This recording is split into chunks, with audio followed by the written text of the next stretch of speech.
Well, good evening. Welcome to the British Library. To those who've been here before, those who've not, and anybody watching around the world online tonight, we're delighted to have you all here. Tonight is the closing Saturday evening event for our Tales of the Weird Festival. And again, if those of you don't know, Tales of the Weird is a series of books from the British Library that discovers incredible, weird, horror, ghostly fiction from the deep down in the vaults of the library and republishes them. Some amazing discoveries there, so do have a look on the table out there. So we celebrate Tales of the Weird. But today, well, whether Andrzej Sapkowski's work is weird or just incredible, we will be better people than I can explain. But tonight we're absolutely delighted to welcome him here. We've been hoping to invite him to the library for many, many years. At the moment, there's a UK-Polish Year of Culture going on, and it was a great opportunity in that context, and we're absolutely delighted that he'll be with you tonight. Sadly, he's not able to sign books tonight, but there are titles out there of the new one, Crossroads of Ravens, and some of the earlier titles. Tonight, he's going to be in conversation with Joe Haddow, who's a fantastic podcast host, author, musician, and a terrific conversationalist. So welcome to the stage, please. Andrzej Sapkowski with Joe Haddow. Thank you.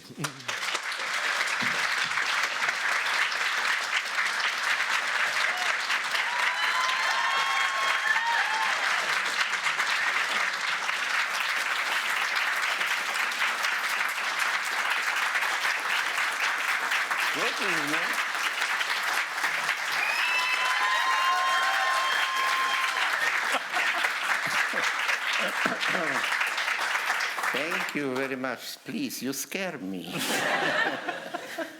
And I'm easily scared. Wow, this doesn't always happen. It's Andrzej. not true. I'm not even scared of the dentist. Joking. Welcome to the British Library and welcome to London. The pleasure is mine. It's lovely to have you here and welcome everyone. We're going to be in conversation for 40 minutes or so. There'll be a chance to ask some questions towards the end as well. Is this a city you know, a city you like? Well, both. Okay, good. Have you been to the British Library before? It would be very impolite to say something different. Yeah? No, sure. No, the problem is to know London, I suppose you have to live it for at least 50 years. Something like this. And I've been to London maybe 4 times, maybe 5. I cannot recall. So what I have seen, it's not worth mentioning. but still, as far as love is concerned, yes, I do love London. Good, that's the right answer, I think.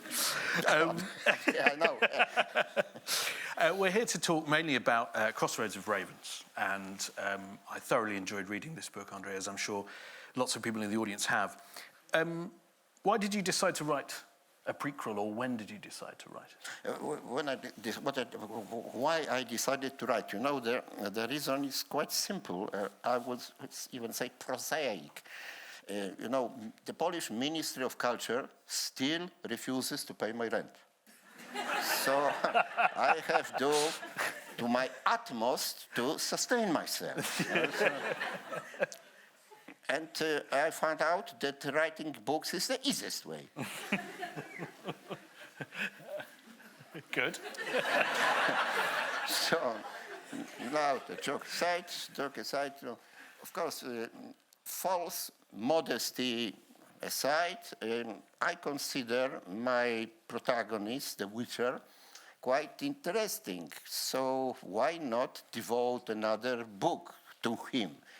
So the sequels, perhaps you know, perhaps not, but the sequels were not possible. I have ended the story definitely. So what's left? Sidequels, like Season of Storms, or prequels, like the Crossroads of Ravens. Very difficult, let's say Ravens only, okay? That's why you know what I have in mind. So why not? I haven't decided yet, but it's not excluded that I will write even the book about even earlier years of The Witcher. So it will be not 1, not 0, but 0 minus 1, something like this. Because you know, if you are fantasy fans, that you know that the series sometimes are numbered. And sometimes they are numbered so weirdly that nobody understands where is the beginning and where is the end. And the authors have one opinion, the fans another opinion, the publisher still another opinion. So, but it happens. It's nothing. It's normal in this business. Quite normal. You mentioned, you know, a lot of people will know the series already. For anyone that's coming to it completely fresh, would you advise them to start with the prequels? Of course. Do you think, rather than read in the way that you publish? Yeah, no. Sure. So here is the problem. Which book I would recommend as the first step? I don't know. I suppose The Last Wish will be the best choice. But generally speaking, so I don't think there are still people who don't know about The Witcher, are they? Probably not in this room, no. So, nice to hear. Did you already have the idea of what Geralt was like when he was younger? Was that already in your head, or did you come to it? That's the secret. I cannot disclose too many secrets. You know, the competition is not sleeping. Sitting somewhere, listening carefully, noticing it. What shall I do? Raise a viper on my chest? No, ladies and gentlemen, I've experienced many things in this relation with this. The competition is wily like the coyote. It's just, I ask that because an author I know has a process, even after publishing many books, of interviewing their characters to really get to know them. Yeah.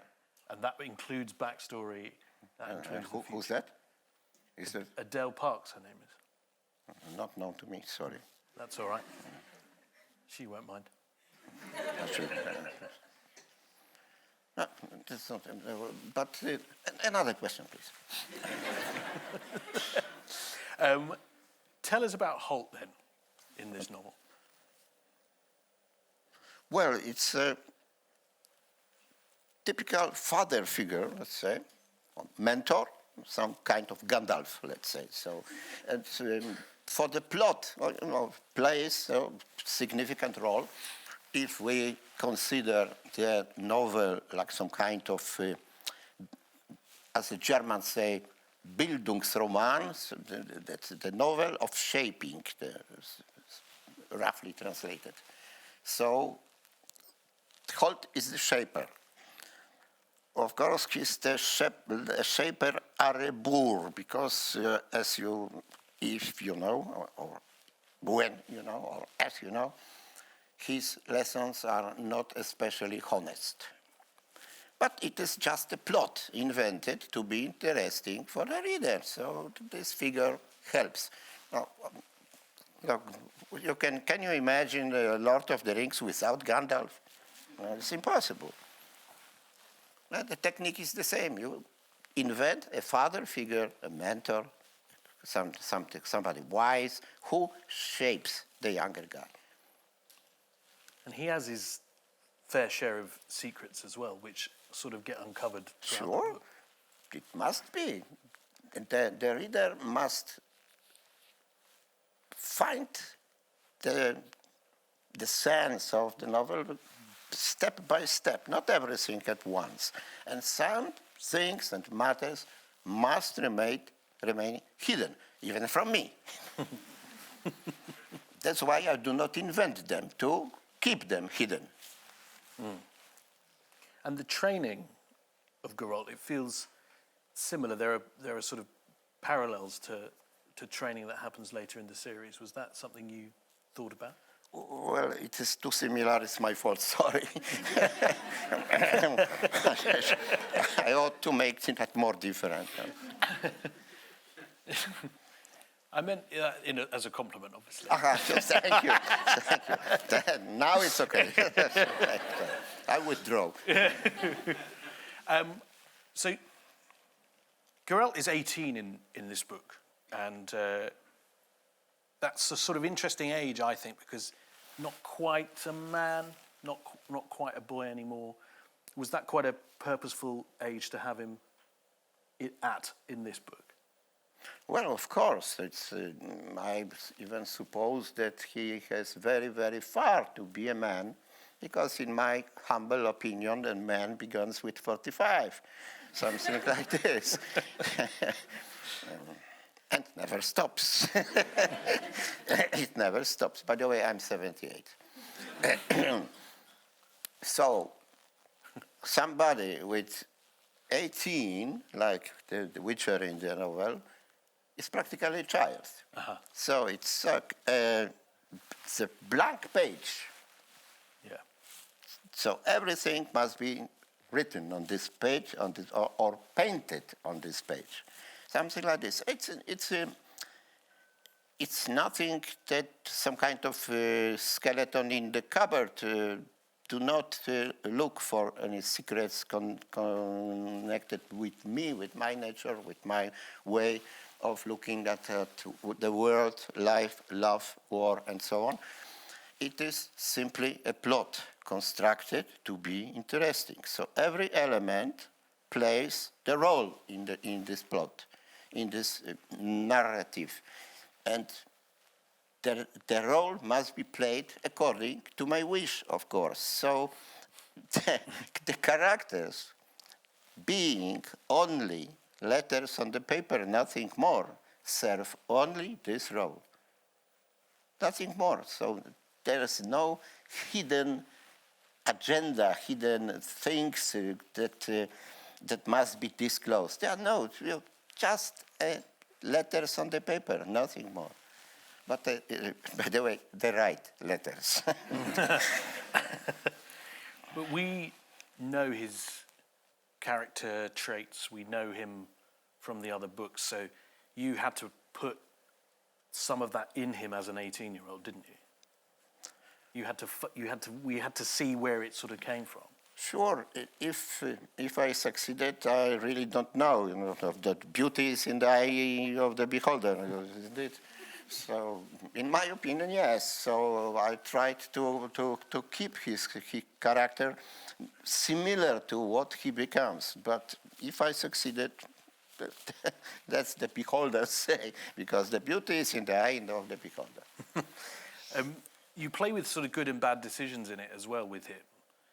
And is that partly because he is so inexperienced in this book that you can allow for him to learn the lessons that will make him who he is later on? It's a plot. It's so constructed. Yeah. Yes. No, that's no hidden agenda. The plot planned and realized, but to be interested for the reader, simply. Don't need to look for any hidden meaning there, is what you're No. saying. Don't do that. Yes, no.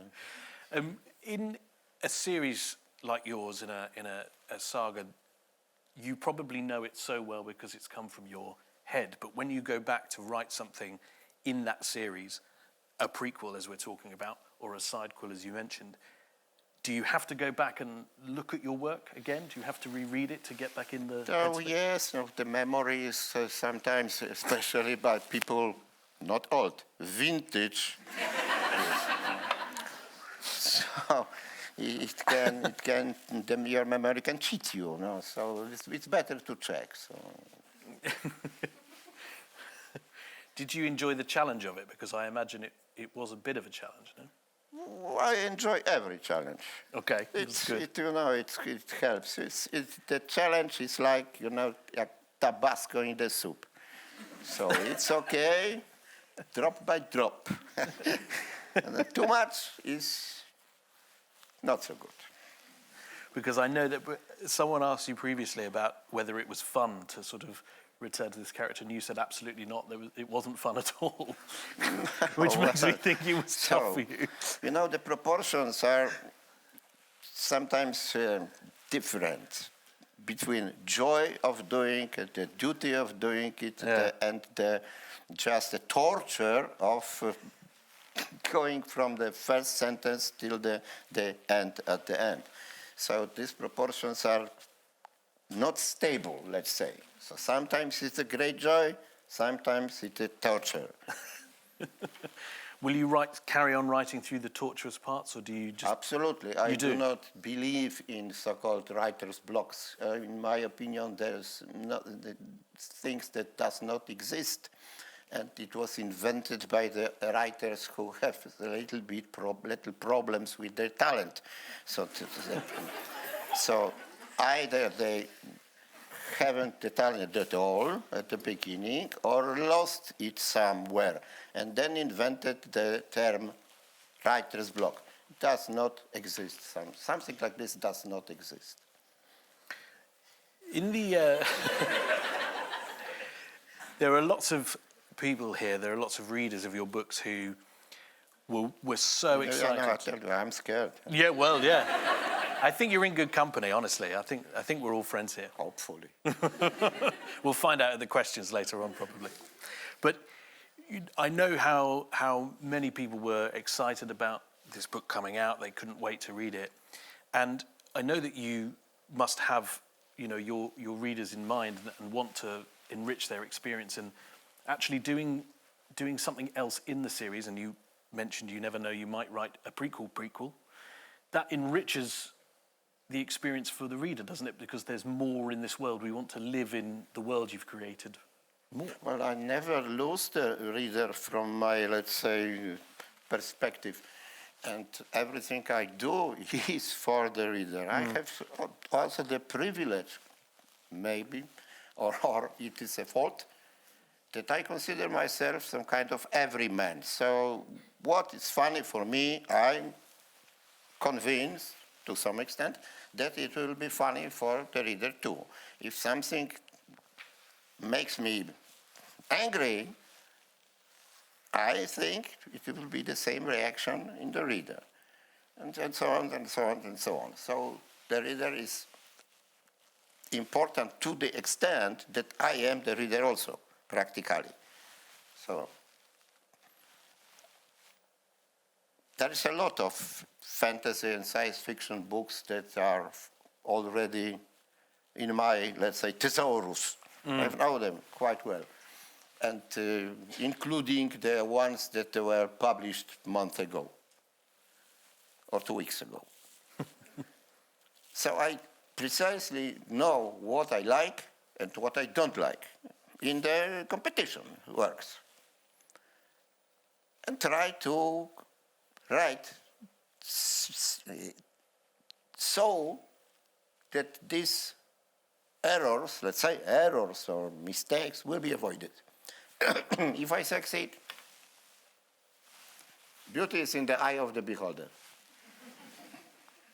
Do you always know where your stories are going?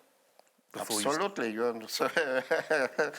How can you start a story like in the joke, the lady comes to the doctor, you say, and then you think, well, and I don't know what. So you must know what the doctor will say, what the lady will say, and where is the joke. No? If not, what's the point in telling the joke? People, gentlemen, no, ladies, no. How? It is maybe Salvador Dali to make something like this, or André Breton is a realist, beginning and never knowing where to end. But the surrealism is dead. But I wonder if that's also partly the writing of a series you need to know, because I know there will be some authors who say, I've got a vague idea, or I use this character to get Sorry, not me. I know precisely where to begin and how to end. Sometimes I have a problem with the middle.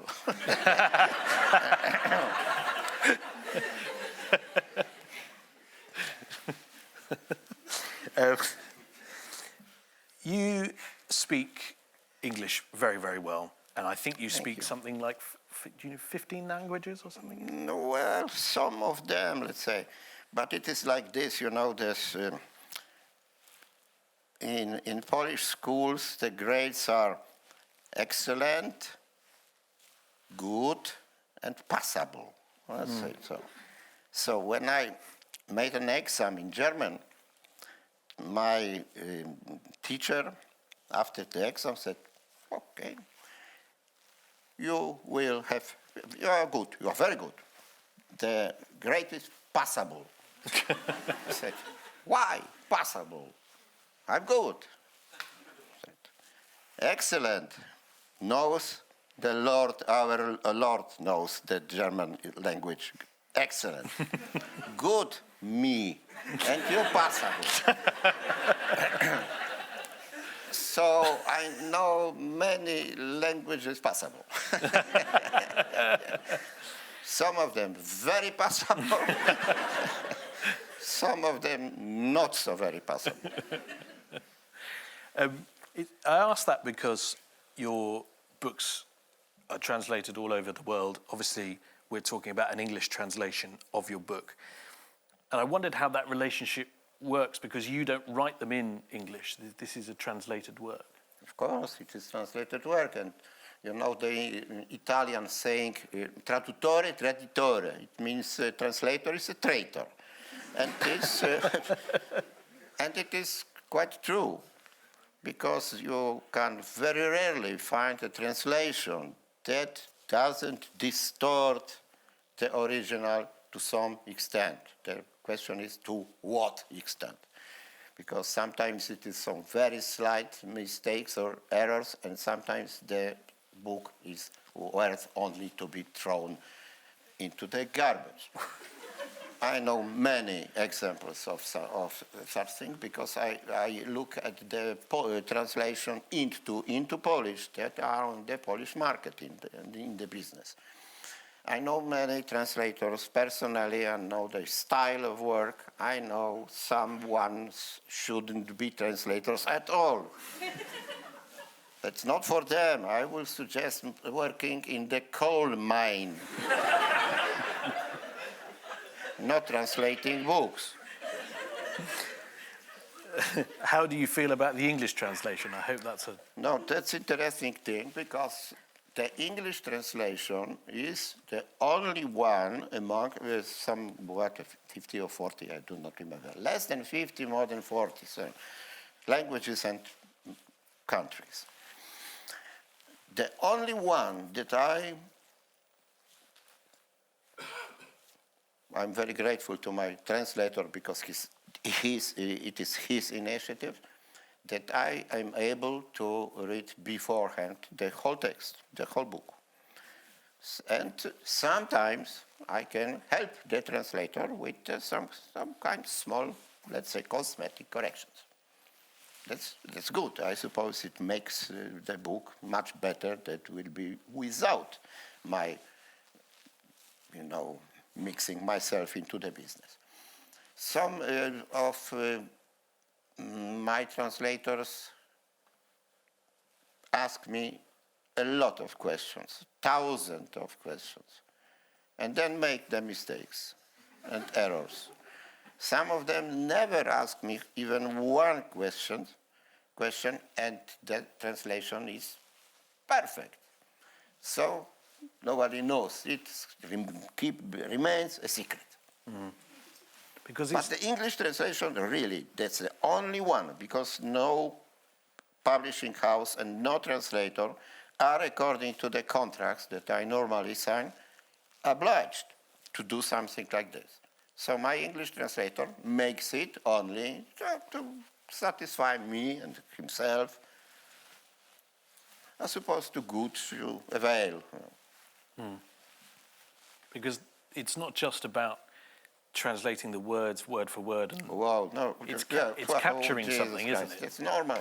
Well, translator, again, in my humble opinion, is practically a writer also. It's not just translating with artificial intelligence or a dictionary.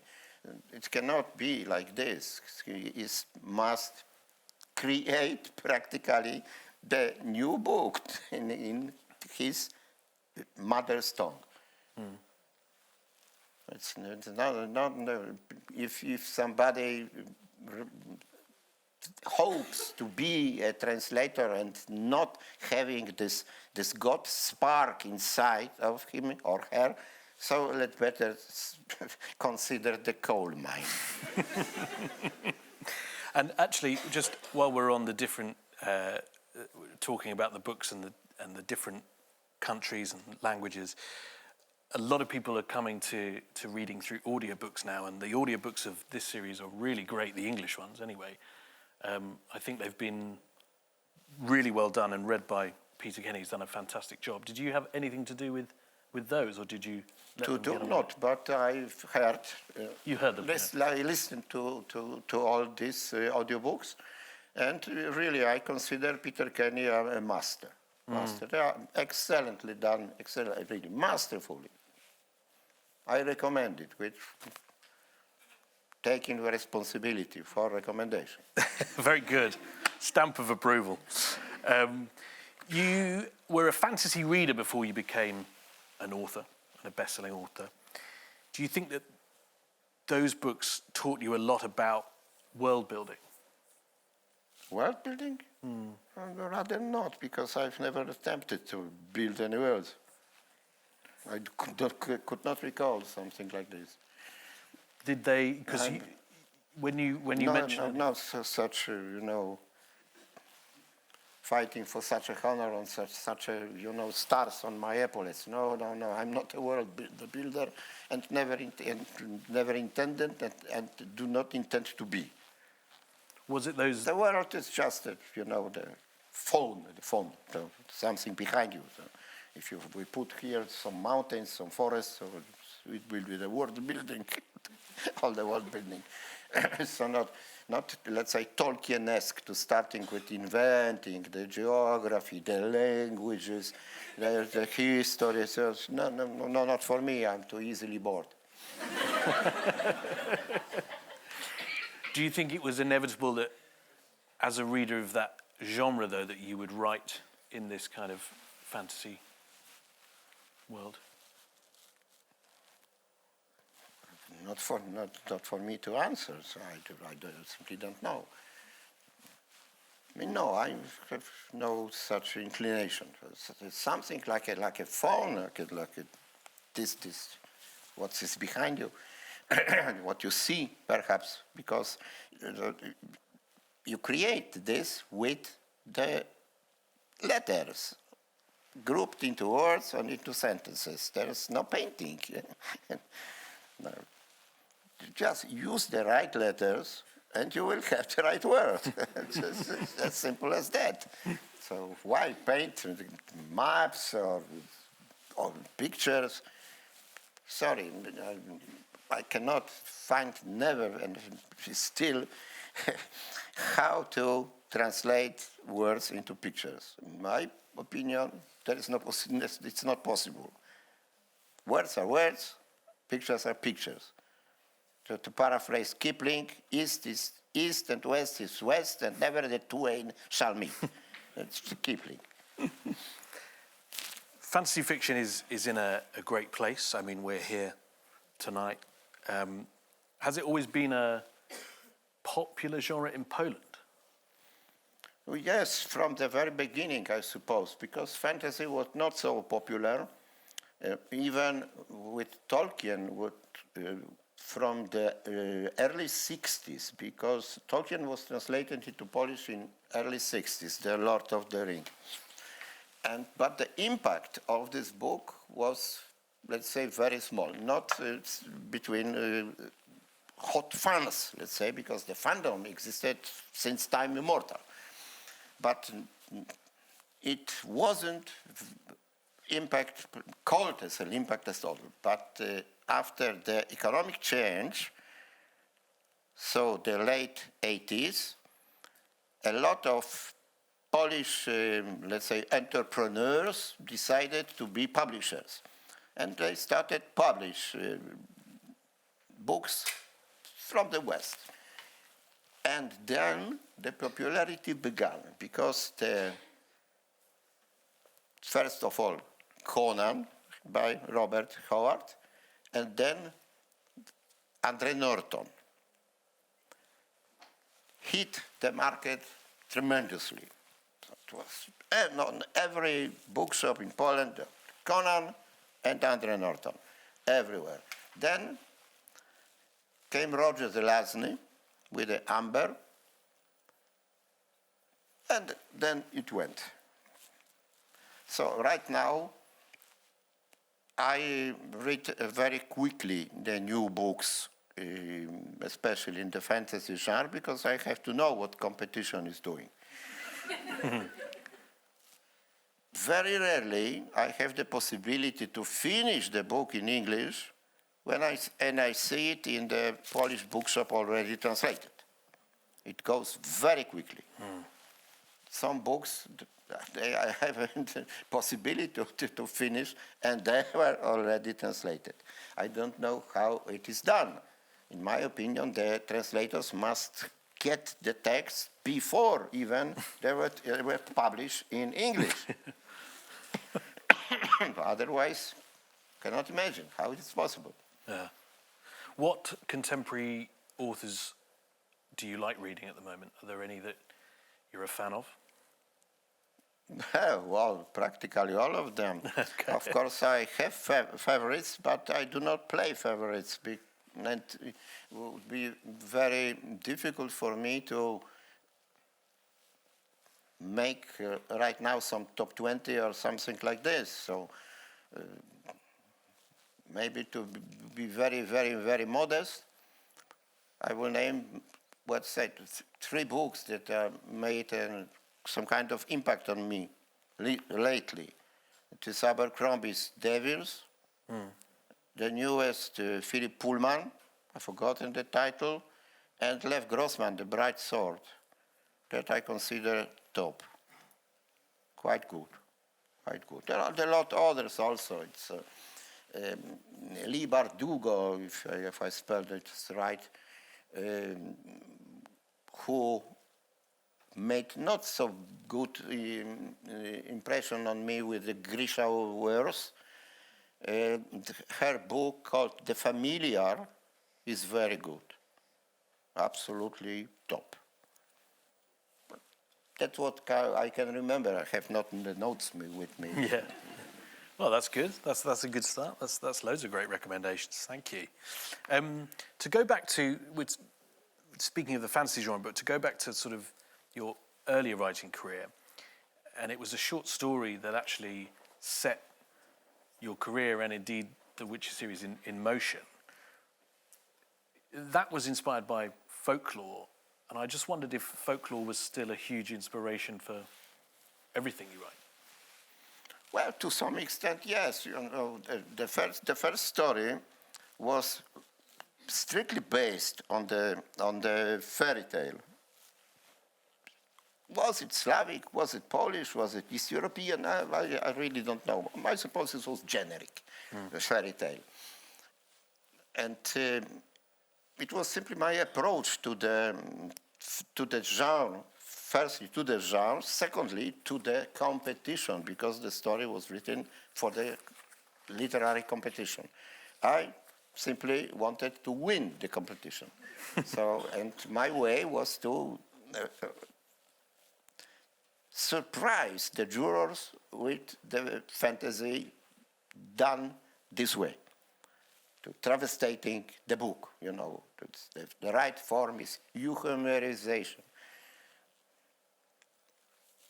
Then my next short stories were also based on the fairy tales to some extent, and then I ran out of fairy tales.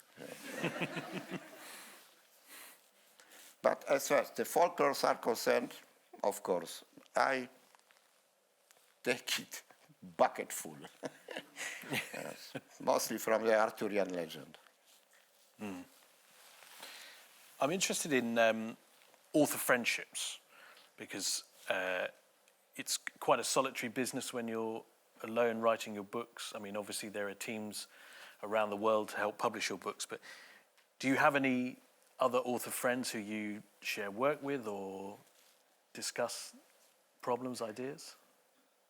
Well, friends, not, but enemies a lot. keep them close. Yes, it's a nest of vipers. So what? Now, of course, not all of them, but Are you, yes. are you not friends Like with in George this R. R. stupid Italian joke, Napoleon Bonaparte shouted very angry, "Tutti Corsicani sono banditi." And the Corsican answered, "No, sir, not tutti, ma buona parte." I want to make sure I leave enough time for questions from our audience. Before that, I just want to touch on the wider world of the Witcher series. As we were talking backstage, and I know you'd been over in the summer, and you went on the Netflix set, I believe. Did you enjoy that experience? Yes, well, it was quite an experience. No joke, absolutely. It was some kind of tremendous. I never realized before that it is such a big industry, you know. Terrific. No, nothing so made of cardboard, so some behind, some mountains, forests, and so no, everything solid, built, castles, marketplaces, huts, you name it. And quite an experience. I met there a lot of actors, Lawrence Fishburne, Hemsworth, the guy, the Boer from South Africa who played in District 9, I've forgotten his name. And are you welcomed as the writer on set? Do they want to know lots from you when you're there? Well, you know, I don't tell you who because we'll be disclosing too much secrets. Because and then you know at Netflix, you know American lawyers. So you must be very careful. But one of the actresses playing in the series came to me with a book to sign, and the book was full of colorful stickers. A lot of pages were marked with colorful stickers. So the lady studied the book, at least to such extent to put the sticker in. But it was like this. So some of them read the book, really, some of them. Of course, not all. I'd like to open up to some questions now, just to make sure we can cover everyone here and those that are online as well. So there is a couple of microphones going around if anyone would like to ask Andrzej anything, and we will bring them to you. Okay, yeah, lots of hands. I've clocked you all. We'll start up here, I think. Oh, look, that's better. And we'll get to as many of you as we can. Hello. Hello, dobry wieczór. Bardzo się cieszę, że mogę panu spotkać. So my question is, was it hard for you to come back to Witcher universe after such a break? Well, first of all, it was not a break. People, it was 10 years between the Season of Storms and Crossroads. 10 years. But do you really believe that it is only this year passed and said, now I have this. No. Another day, when I finished and published Season of Storm, the next day I started, if not writing, planning the next book. So there was no this pause, this gap or chasm. No, it wasn't. It was just like this, fluently. Great, thank you so much. Hello. Sorry. Hi, I have the online questions. Oh, yes. I do, yes. So, hello, Mr. Sapkowski. We have someone called Alex asking, you talked earlier about maybe doing another prequel, but Alex would like to know if you would ever consider writing a novel focusing on characters other than Geralt. Rather not. Geralt is, the protagonist good enough to be pivotal. in every aspect. So why making some side excursions or side journeys? What for? Not needed. Of course, it would be impossible because nothing is impossible for a guy who has talent. But what for? No, I'm not planning anything like that. Great, thank you very much. Where were those other hands? Should we go over there? Thank you. Thank you for coming. I'm a big fan. I have a question. So you mentioned that, you plan your book, you know what will happen in the story at the end. But when you started writing the short story, you didn't expect there to be more short stories. So at what point, but in the short stories, there are some indications of what will happen in the saga, especially like with the series plot and everything. So at what point in the short stories did you realize this is going to be a bigger story, bigger world, the saga? Well, first of all, I started with the short stories not only to win the competition, but from the very prosaic reason. Then an author new on the market could not dream about having a book. It was completely impossible. So to earn the spurs and the stars on my epaulets, I had to write the short stories, and quite a few of them, to be noticed by the publishers, and to publishers who a little bit afraid, historically. But they published my first book, being very, very afraid. The book was a hit, but they were quite afraid because it's not a short story. It is the confrontation with a big market. It happened, a bestseller, but nobody knew then.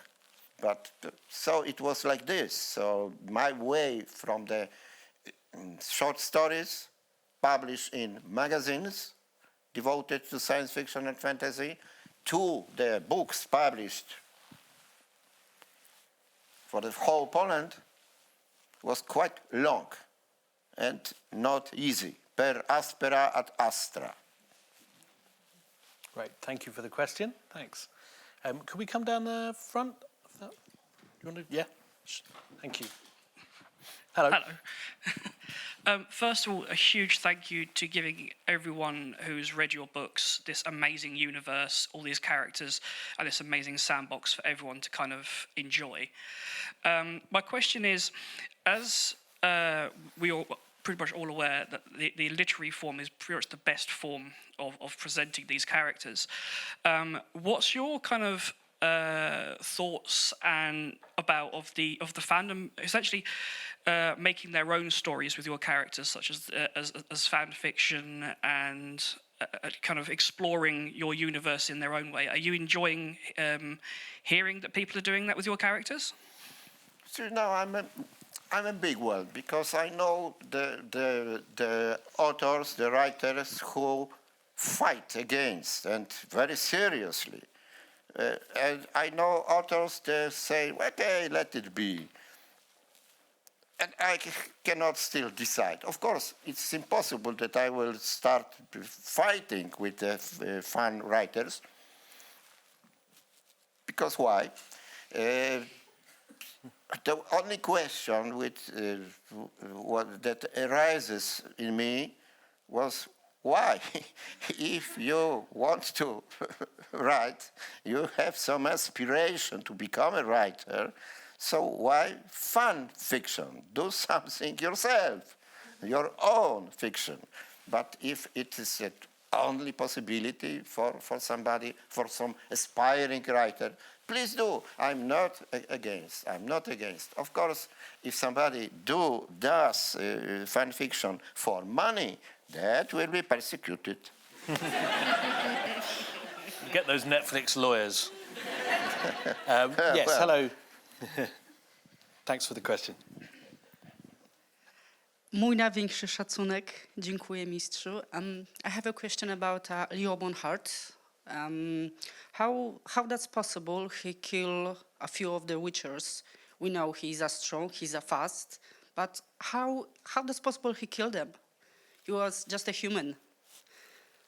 No, some things in my books are hidden. There are two reasons. First, I don't know myself.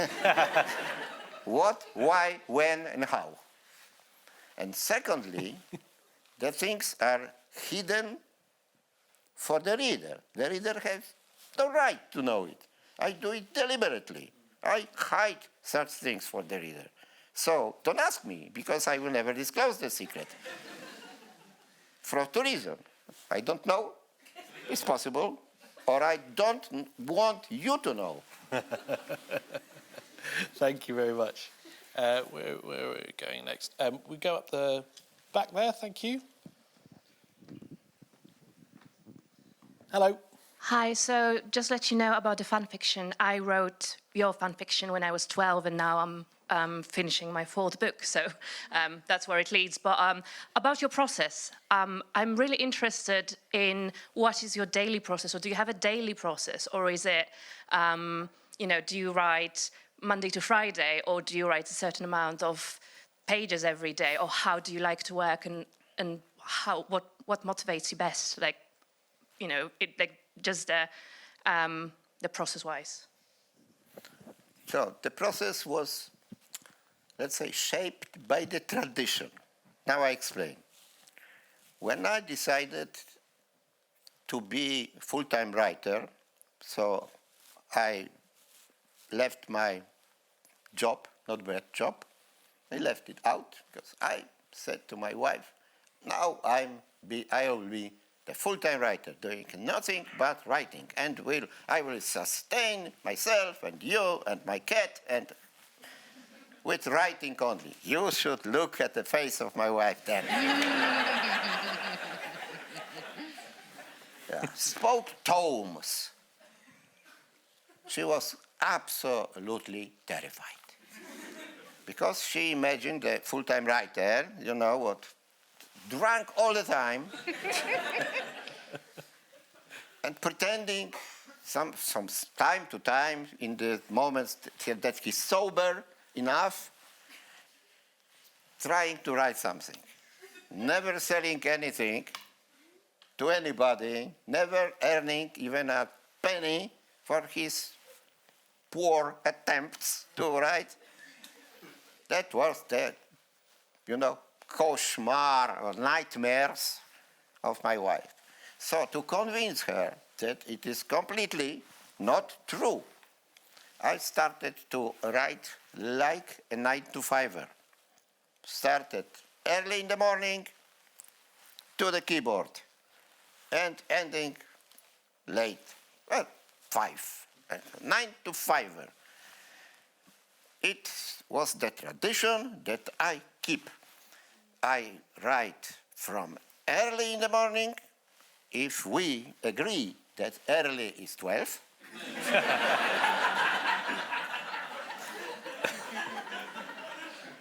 Till late in the evening, if we agree that it is 1 o'clock.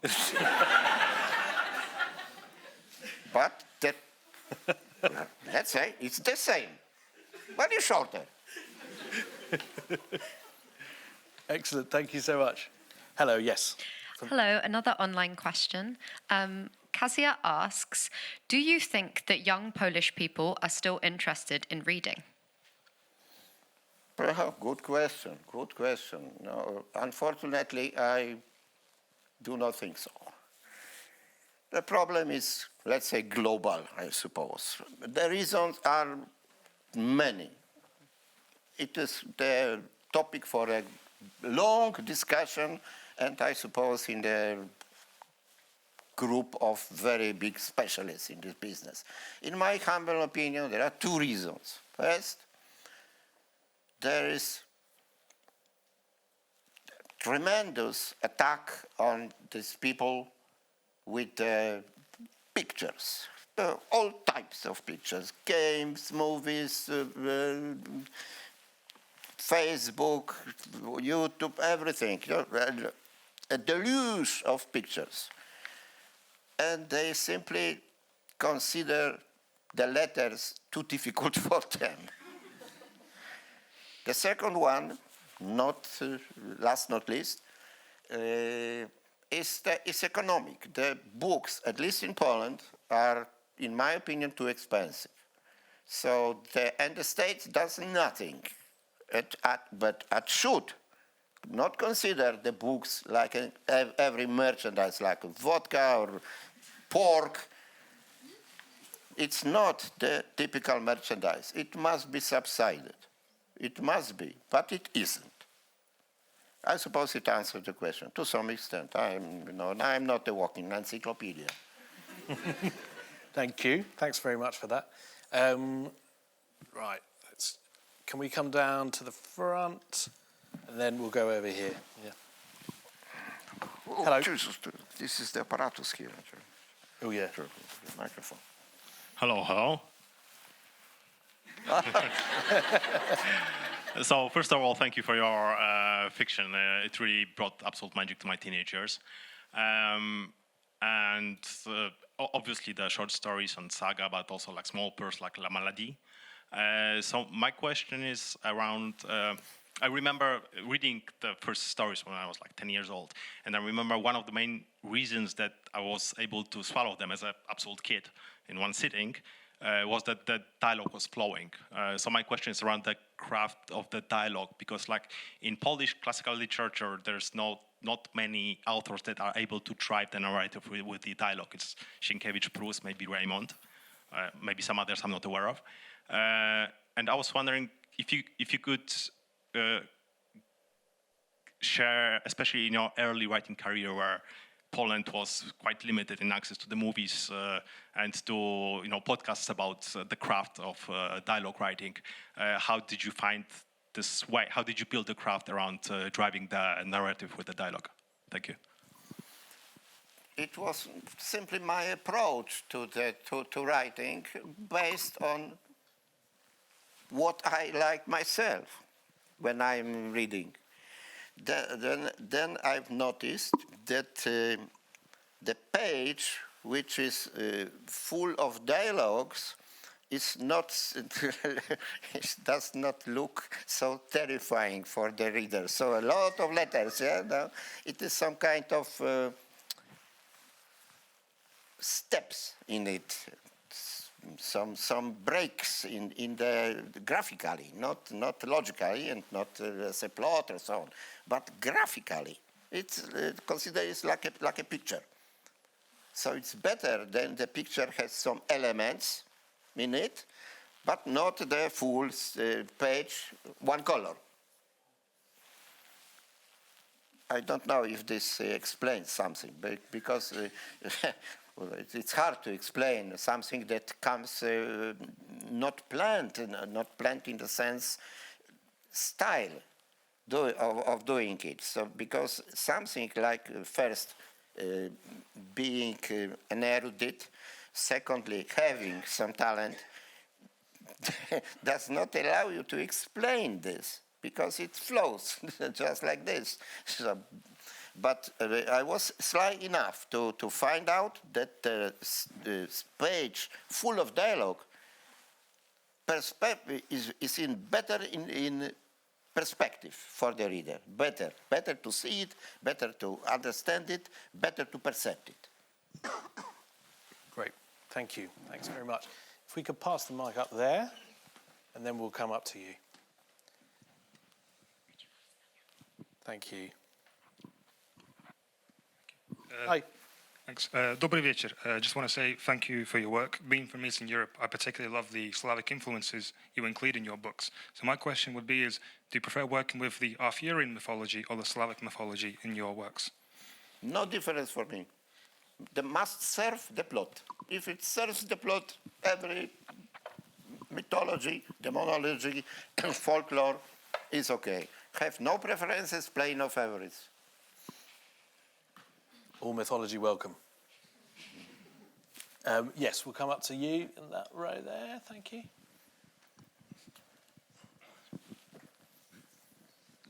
Thank you. Hello. Hello, dobry wieczór. I was wondering, I'm an aspiring writer, greatly inspired by you as well, and I'm quite worried. You touched upon this a little bit, but I'm quite worried about artificial intelligence and what it might mean for the publishing industry in general.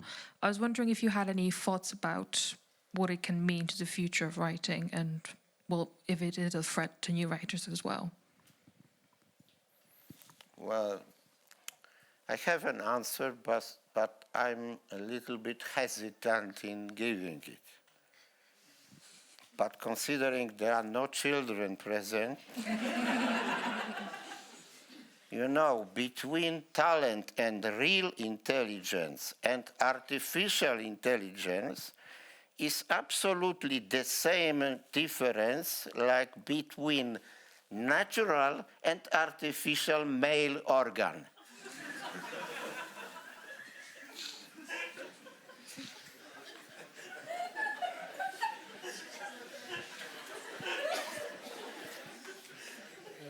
Was there a question there on the same row? Yeah. Hello.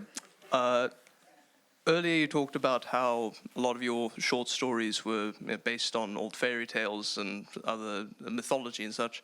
I was just curious, what was your original, the original inspiration that gave creation to the character like Geralt or a monster hunter or the option of a monster hunter? I love this question because normally at the meeting with the fans I begin with it. As you already know, my first story was a travestation of the fairy tale, about a shoemaker who comes into a town, quasi-medieval, hears the story that a monster is killing people, and the king promises half his daughter, no, half the kingdom and the whole daughter for the hero who will kill the monster. And now comes so-called euhemerization. Hard word, but difficult word, but it is like this. So this is fantasy, not fairy tales. We stop with the fairy tales, we begin fantasy. The fantasy is real. That's the difference between fantasy and the fairy tale. Fairy tale is a fairy tale, fantasy is real. So in fantasy, shoemakers make shoes, and that's all what they make. If there is a danger, something threatening people, not allowing them their daily business, so what they do, who they call? Knights? You know, military people. There's a saying, military intelligence.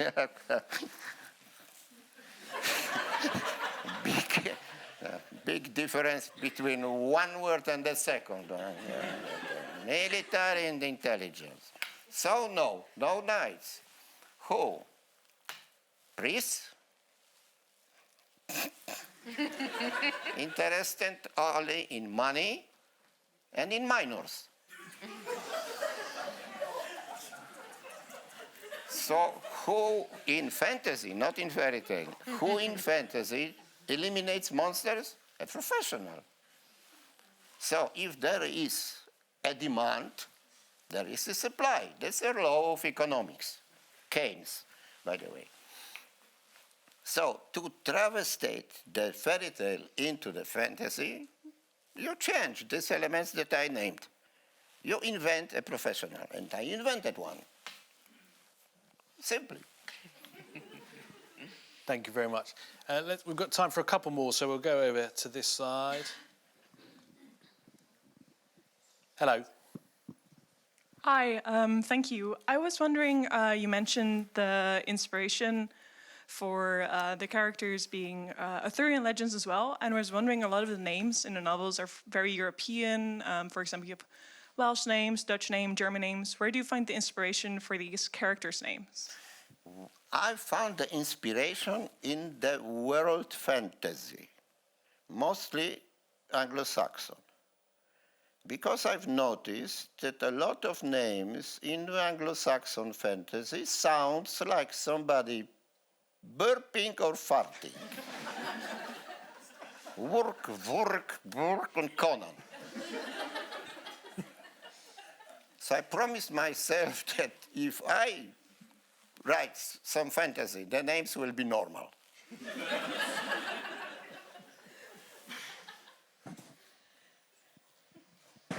Was there a question on the same row there? Anyone else that side? No? Oh, up the. Could we go up to the back there, please? Thank you very much. Hi. Hello. Obviously, it's a fantasy, but I found so many parallels with personalities and events that happened in history, both centuries ago, but even in current times. So I was wondering if you've been influenced by particular events in history or even what's happening today, if that ever affected your plot at any point. Yes, sometimes not. Sometimes I invent the plot because it is interesting plot. And sometimes something plays inside of me, some music, or what I heard, what I've seen. And I've seen a lot. They're quite different. Of course, the impact of history, literature, of what I seen or lived through myself, the impact still exists. And the traces of such things, there are to be found in me. That's for sure. But it does not play the very, very, very important role. It's not some kind of religion for me. Thank you very much for the question. So I have another online question, and I like this one because we were talking about how you take inspiration from fairy tales and folklore and myths. And Christy asks, has The Witcher, in your opinion, become its own modern myth? Well, the beauty is in the eye of the beholder. It's not for me to answer such question. I'm simply too modest. Time for one more if there is anyone else. Oh, yes. Final question coming over there. Thank you. Thanks. Hello. Good evening, Mr. Sapkowski. Personal question, very personal. You're obviously quite a polylinguist, even though you pretend you're not, because you're obviously very modest. I had to read The Master and Margarita 3 times because all my Ruska and Ruska friends told me to read it. All my Polak friends told me to read your books.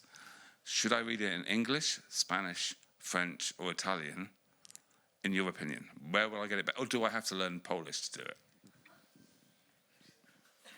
Well, now the answer is obvious. There What is is it? original and there are translation, and traduttore, traditore. So I have to learn Polish? Absolutely. Absolutely. Thank you. Dzięki. Get back to us once you've done that, if you don't mind. Great.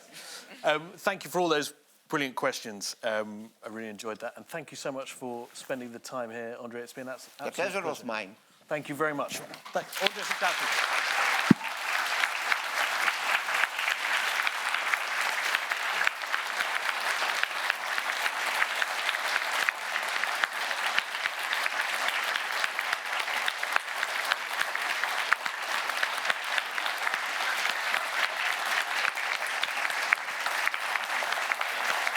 Thank you. Thank you very much. Thank you for coming.